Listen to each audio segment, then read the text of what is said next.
আপনাদের বিল্ডিং এর মেন হচ্ছে গিয়া পিলার।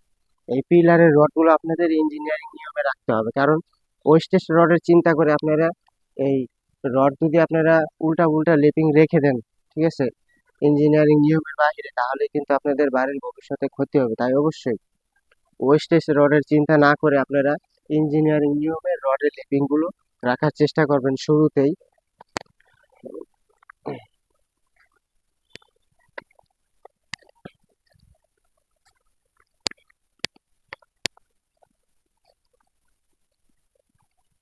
পিলারের রডে যখন পিলার রড বান্ডিং করবেন, এই যে এই হুকগুলো দিয়ে দিবেন, ঠিক আছে, এই হুকগুলো 45 ডিগ্রি অ্যাঙ্গেলে দিয়ে দিবেন।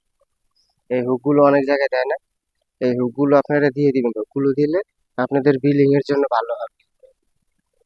দেখেন কি লম্বা লম্বা রডগুলো আছে 30 ফিট, আর ছোট রডগুলো আছে 20 ফুট 3 ইঞ্চি কম আছে। তো এইসব নিয়ম কানুন মেনে আপনাদের কাজ করতে হবে। আমাদের কিন্তু মাটির গভীর যাওয়া হয়েছে 10 ফিট।